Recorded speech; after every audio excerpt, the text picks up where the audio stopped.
Okay, module 4.5, last section in module 4. It's kind of a catch-all. We have, the biggest focus of this section is solving rational equations, like actually utilizing all the information you've learned in the first 3 sections in order to solve rational equations. So we need to do a little bit of a review in the first section. In your packet that I gave you to work on, this would be the last page, the solving rational equations and inequalities. There's lots of practice on that page. We certainly will be doing more practice in class, but this is a good page for you to be working on. Okay? All right, so first section, you're just doing some practice with, it says long division. I'm perfectly fine if you did this with synthetic division, because that would certainly be my preference. Remember, or synthetic. Remember, if you're going to do that, you always have to make sure that every exponent is accounted for and in descending order. So I'll do the first one with you. So and it's always the opposite of that. So we should have 5 out there. We have b squared, b to the first, b to the 0. So we're good to go there. And then remember, mama, multiply, add, multiply, add. So you have 15, 8, 40, and 55. You must write the new equation.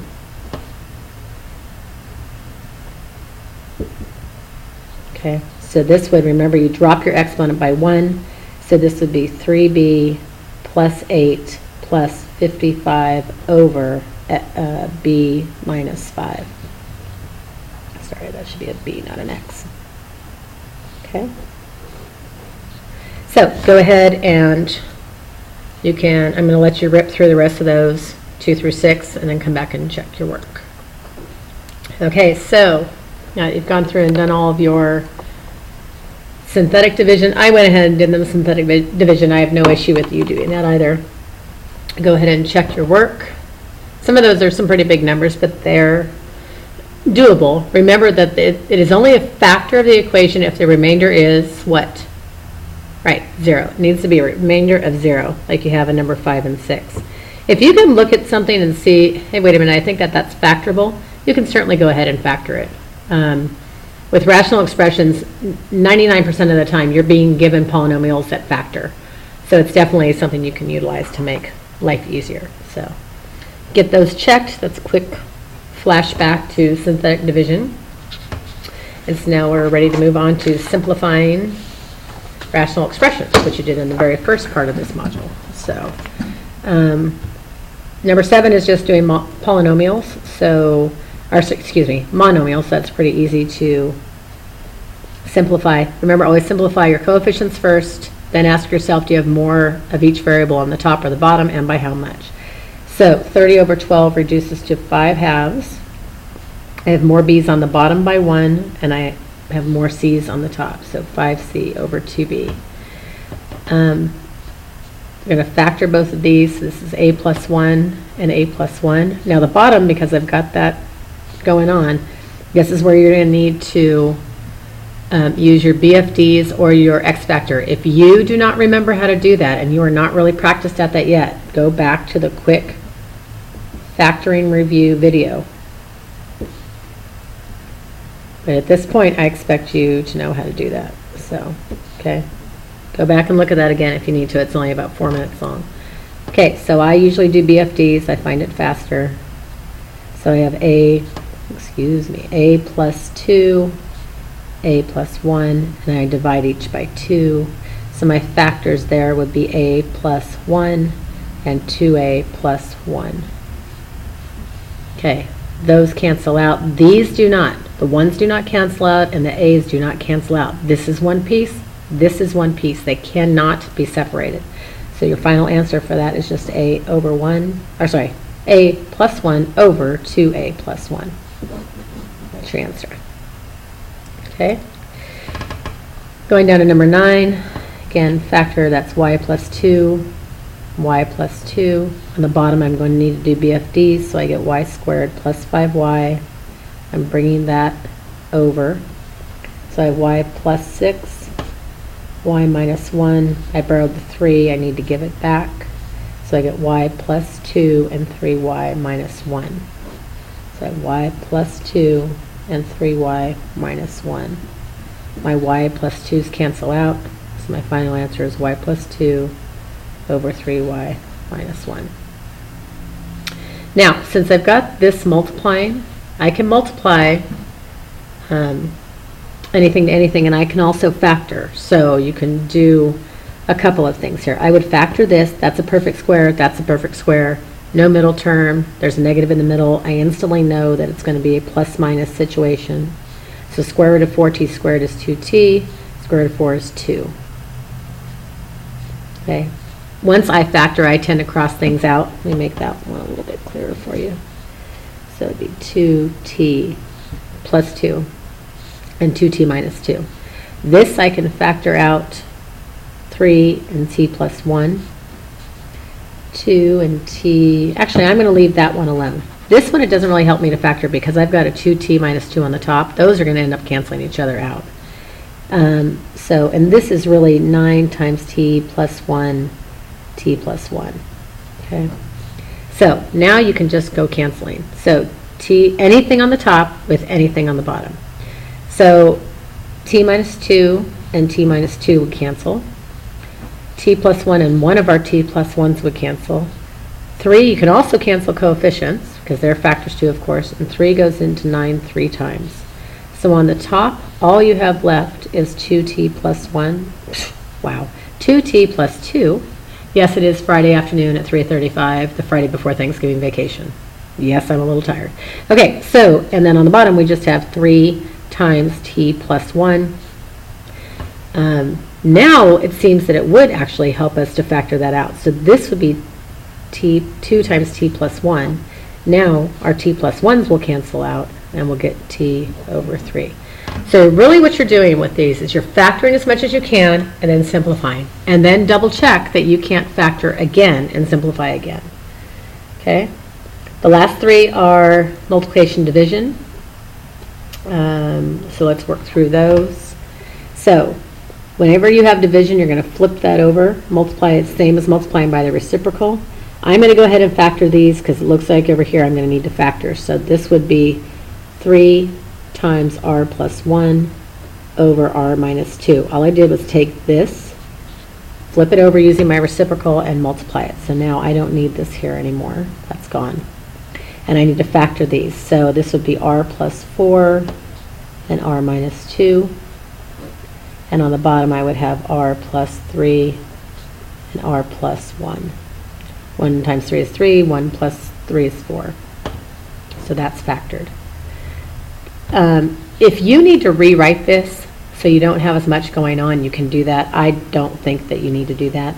Now you can just go canceling. So r plus 1 cancels, r minus 2 cancels. All you have left is a 3 and r plus 4 on the top, and the only thing you have on the bottom is r plus 3. Remember, these r's cannot cancel, those 3's cannot cancel. That is one piece. Everything in it would have to cancel with everything else on the other side. So that's your answer. Okay? Okay, go ahead and do 12 and 13 and then come back. Okay, so for number 12, now I've got everything factored down. Negative 3 and negative 8. Negative 10 and negative 5. Negative 10 and negative 8 again. And negative 5 and negative 4.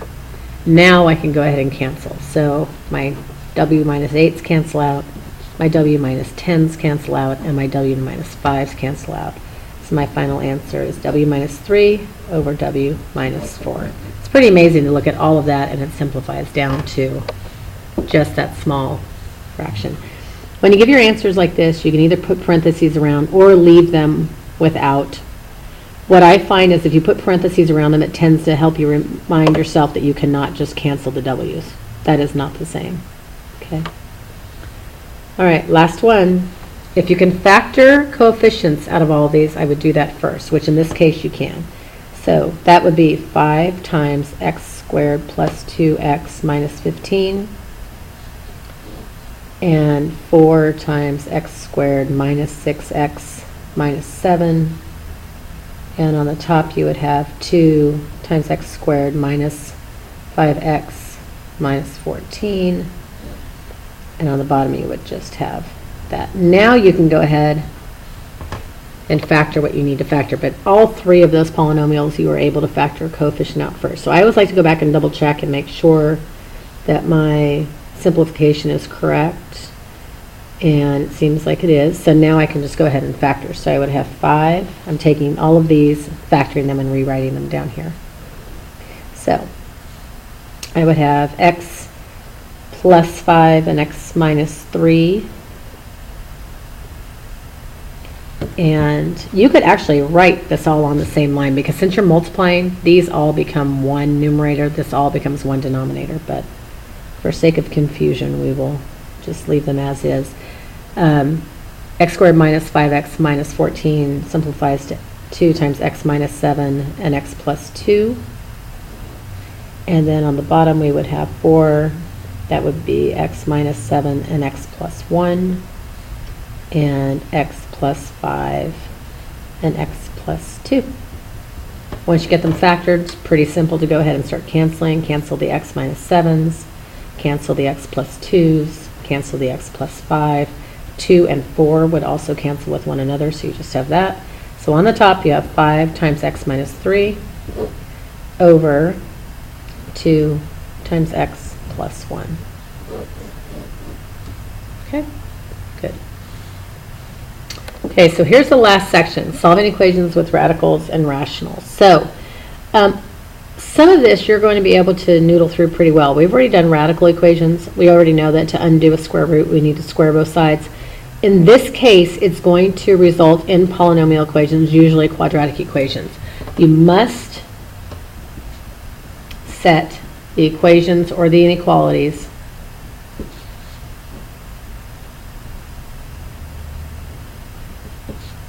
equal to 0. You've got to remember that. It's not a linear equation. You must have it set equal to 0 in order to solve. Okay? So for number 14, to get rid of that square root, we're going to square both sides. So I get 110 minus n equals n squared. I'm going to move all of this to the other side. When I move it to the other side, it's going to change signs. So I get n squared plus n minus 110. Now I can factor that, set my factors equal to 0 and solve. So I would get n plus 11 and n minus 10. So my solutions are n equals negative 11 and n equals 10. Okay. Number 15, we're going to square both sides again. This is one piece, that b minus 6. So that would give me b squared minus 12b plus 36 is less than 18 minus 3b. This is great, except now I've got to get that over to one side, so I'm set equal to 0. So I'm going to subtract 18 and add 3b.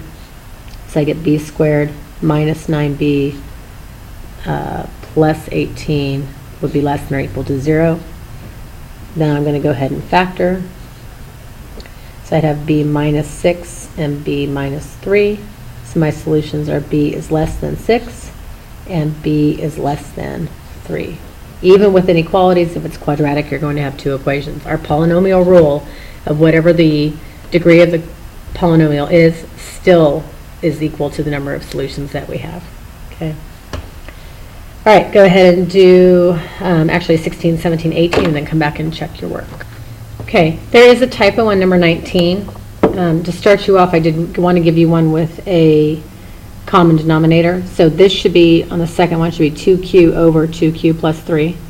So what I always do with net subtraction, like I said before when we were in module 4.2, I believe, I always add a negative. So you do need to have a common denominator, but the thing is, now with an equation, you need to have that on both sides. There's a couple of ways you could do this. So since you have a common denominator, you could have 2q minus 2q, this is common denominator, over 2q plus 3 equals 1. 1 is the same thing as 1 over 1, so you can actually always cross multiply. Okay. The nice thing is that 2q minus 2q is just 0. So in this case, you would have 2q plus 3 equals 0. So 2q equals negative 3, q equals negative 3 halves. Okay. what you typically would do is that since you know that that's got to be your common denominator, whatever you had multiplied together, or whatever you determined was your common denominator, you would need to multiply that standalone number by that. So if we did it like that, you would have, and once you have the common denominator everywhere, the nice thing about it is you get to ignore it. You don't need that denominator anymore. We'll talk about that more in class, and I'll explain to you why that is. So going with method 2, you would have 2q minus 2q equals 2q plus 3. Again, this is 0. Negative 3 equals 2q, divide by 2, and we would have the same answer that we had over here. Okay? All right, so here, same thing. We don't have a common denominator on the right-hand side, but we do have it on the left-hand side. So we can simply just add those two together. You get 10 over y equals 9. If you were going to leave it as an equation, you have to multiply the y out and then divide the 10 out. It's much easier if you just change that into a cross product and do 9y equals 10, so y equals 10 over 9. Cross multiplying is a fabulous method to use for rational expressions. Okay. 21, we need to move that 1 over to the other side before we do that. 1 is the equivalent of 6 over 6, since I've got things in 6 over here. So I'm going to subtract 6 there. So I get 5 over y minus 1 equals 1/6. Then I'm simply going to cross multiply. Why would you not when you've already got it set up like that? So you'd have 30 equals y minus 1, so y equals 31. Can you go back and check your work? Of course you can. 31 minus 1 is 30. 5 over 30 reduces to 1 over 6. 1 over 6 plus 1 would give you 7 over 6, so that checks out. Okay, these are fairly simple solving equations problems. They will get a little bit more complicated than that, but for the most part, they really don't. So there's a couple things going on here. 1, I don't have a common denominator, so I need to find one. 2, I am going to change that to plus a minus, but now I'm subtracting this whole thing, right? So that's like multiplying it by negative 1. So that would actually give me plus negative 3. I'm going to switch that sign, plus 2x. Okay, that's what my new equation is going to be there. Now, the common denominator of 4 and 6 would be 12. So in order to get that, I need to say, what do I need to multiply? What do I need to get common denominator? So if I decide that my common denominator is going to be 12, this is needing a 3. So I need to multiply that whole top by 3, which would give me 9x plus 6. This also needs a 3, so 9 times 3 would give me 27 over 12. And 6 to go into 12, I would need a 2. So this whole new equation that I had here, I would need to multiply by 2. So I would get negative 6 plus 4x over 12. If you're not sure if you multiply those outright, you can always reduce all of these back, and you should get the fractions that you see above here. Once you have the same denominator, the great thing about solving equations is now you can ignore them. Because what happens is, and I'll show you this in class, if you have a cross product where both of the denominators are the same, they cancel each other out. So in all practicality, when you're solving the equation, you literally write down only the numerators to solve. Just like that. It's much, much easier. So now let's get things kind of sorted out. We need to move that 4x over there, move that over there. So now we've got 5x equals 27 minus 12, which would be 15, and x equals 3. You could certainly go back up here and check that to make sure that in our original equation that worked out. So we had 3 times 3, which would be 9 plus 2 over 4. So that'd be 11/4 should equal 9/4 minus 3 minus 2 times 3, which would be 6, divided by 6, which is, stop, let me think for a second, negative 3 over 6, so negative 3 halves, right? Sorry, negative 3 over 6, which would be negative 1/2. There we go. And negative half would be 2/4. So 9/4 plus 2/4 would equal 11/4. So that would check out. Okay, number 23. Now, what you're going to need to do with polynomials down here and down here, you're going to have to factor, like we talked about with adding, subtracting. You may want to go back and do a quick review on adding and subtracting rational expressions before you do these types of problems. But you need to make sure that you have one of everything. So if you do not have an addition problem going on here, you can go straight to cross products. What I would do is factor them first. It's going to be much easier when you're canceling things. So this is r plus 2 and r minus 1. And this simplifies to r plus 1, r minus 1. So now when you cross multiply, it's even easier. So you've got 1 times r plus 2, r minus 1. And that would equal 2 times r plus 1 and r minus 1. If you have one that's on both sides, if you divided both sides by r minus 1, those would cancel out. So basically, if a factor appears on both sides, you can cancel it out, okay? So you would get r plus 2 equals 2 times r plus 1, and now you can just go ahead and simplify. So r plus 2 equals 2r plus 2, and I'm going to move my r's over here and my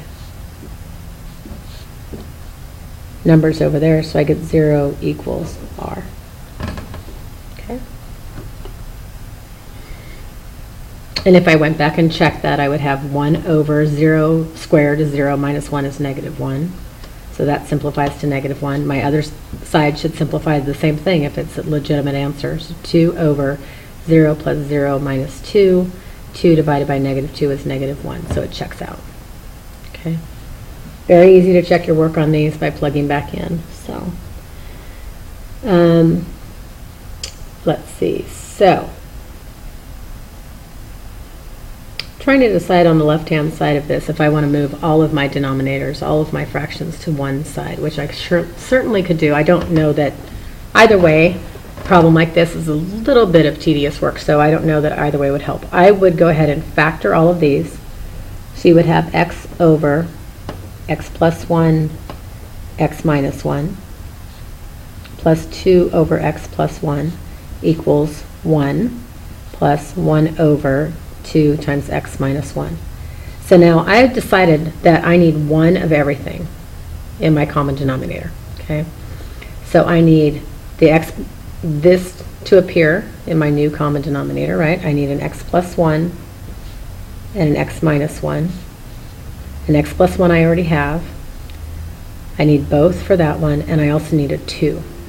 So really what we've got is we have to make sure that all of our factors can go in, all of our denominators can go into our common denominator. So x plus 1 can go in, x plus minus 1, x plus 1 goes in there, 2, and x minus 1.